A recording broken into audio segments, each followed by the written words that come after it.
जिस भाजपा ने कहा था कि जाओ और इसका जीभ के लाओ, और आज उनकी भाषा जो है ना, वो तो सचमुच लग रहा है कि भाजपा उस दिन जीभ ही लेती तो अच्छा होता कि ना वो उनके राम का मखौल उड़ाते और ना वो महिला का मखौल उड़ाते। राबड़ी देवी का अपमान करने की औकात और हैसियत कहाँ है? मुसहर जाति के लोगों को भी उन्होंने कभी सोचा नहीं। कभी कहेंगे हम तो मूस खाते हैं, कभी कहेंगे हम पहुआ पीते हैं, कभी कहते हैं हम दारू खोल देना चाहिए। तो क्या विचारधारा है भाई जीतन राम मांझी जैसे सरीके लोगों की? जीतन राम मांझी जी को भी नीतीश कुमार जी ने मुख्यमंत्री का बनने का मौका दिया था, क्या किया इन्होंने? खंजर वो जिस थाली में खाते उस थाली में छेद भी करते। अरे वो केंद्र में क्या, वो बिहार में छोड़ी, वो घर में मंत्री बनने लायक नहीं है। अरे घर के भी मुखिया बनने लायक वो नहीं रह गए हैं। अब उनकी जगह हो गई है, किसी खटिया पे उनको बैठा दीजिए, समय से चाय दीजिए, पानी दीजिए, खाना दीजिए और हाथ में उनके माला दीजिए, राम राम जपे। वो बुढ़ो सठिया गए हैं। मुझे लगता है उनको रिटायरमेंट लेना चाहिए, वक्त आ गया है उनको बैठ के घर में आराम करने के लिए, और अब चाहे तो राम राम भी भजे। दिल्ली की नई मुख्यमंत्री होंगी आतिशी, लेकिन बिहार के जीतन राम मांझी जो है केंद्रीय मंत्री भी है, उन्होंने ट्वीट किया कि दिल्ली को नई राबड़ी देवी मुबारक हो। इन्हीं सब मुद्दों पे बातचीत करेंगे। हमारे साथ राजद की प्रवक्ता सारिका पासवान जी है। जीतन राम मांझी के ट्वीट को कैसे देखती है मैम?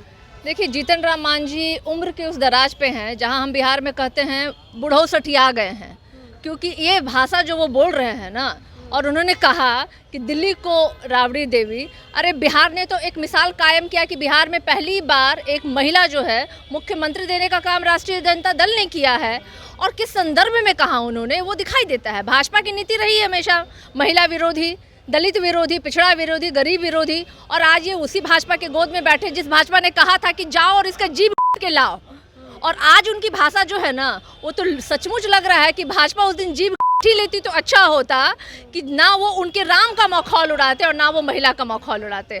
तो एक ही बात है जो कहा जाता है, रिटायरमेंट की एक एज होती है, और उस एज को जीतन राम मांझी जी पार कर चुके हैं, और अब वो जहाँ पे हैं, जिस जगह पे बैठे हुए हैं, मुझे लगता है कि अब उनका समझ ही लीजिए कि क्या बोला जाए। तुलना कर रहे हैं वो आतिशी से राबड़ी देवी की। भाई आप तुलना, वो भी एक महिला, ये भी एक महिला, अब इसके बाद वो किस आधार पे तुलना कर रही है बताइए ना। जीतन राम मांझी जी को भी नीतीश कुमार जी ने मुख्यमंत्री का बनने का मौका दिया था, क्या किया इन्होंने?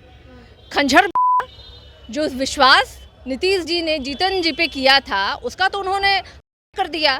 तो वो ये बताए ना कि जो आप पे भरोसा करके नीतीश जी ने आपको मुख्यमंत्री बनाने का काम किया, उसके बाद आपको कुर्सी से इतना प्यार हो गया, इतना आपका स्वार्थ उससे चिपक गया कि आपने उन्हीं को धोखा दे दिया। तो जीतन राम मांझी और नहीं चाहिए देश को, और जीतन राम मांझी लगातार ऐसे अनर्गल बयान दे रहे हैं। मुझे लगता है उनको रिटायरमेंट लेना चाहिए, वक्त आ गया है उनको बैठ के घर में आराम करने के लिए, और अब चाहे तो राम राम भी भजे, भाजपा के विचारधारा को लेकर के आगे मंत्री आप कह रहे सच्ची। अरे वो केंद्र में क्या, वो बिहार में छोड़ी, वो घर में मंत्री बनने लायक नहीं है। अरे घर के भी मुखिया बनने लायक वो नहीं रह गए हैं।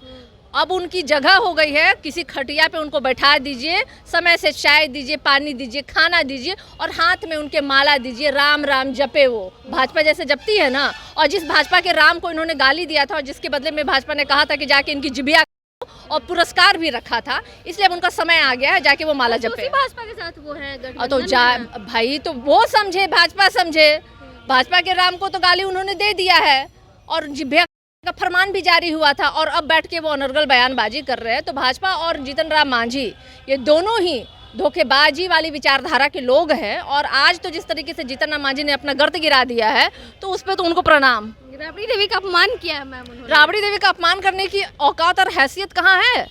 ट्वीट करके तो अरे ट्वीट करना क्या है, अपने हाथ से लिखना है, फेसबुक पे डाल देना है।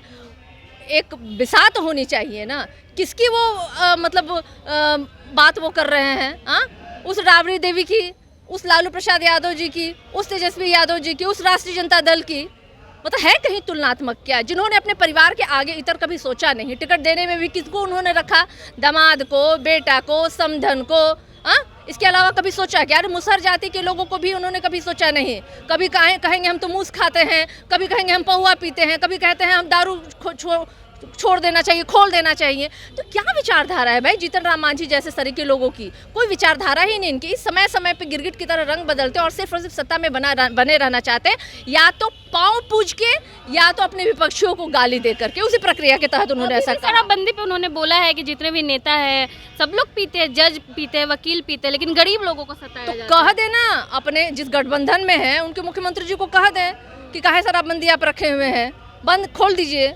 हाँ, तो किसको वो आईना दिखा रहे हैं? अपने ही तो जिस गठबंधन में उन्हीं के लोगों को आईना दिखला रहे हैं। तो वो जिस थाली में खाते उस थाली में छेद भी करते, ये भी उनका एक उनकी क्वालिटी है। चलिए, बहुत बहुत धन्यवाद। हमारे साथ राजद की प्रवक्ता सारिका पासवान जी थी। जीतन राम मांझी के मुद्दे पे हमने इनसे बातचीत की। बाकी आप क्या कुछ सोचते हैं अपनी राय कमेंट बॉक्स में ज़रूर दें। धन्यवाद।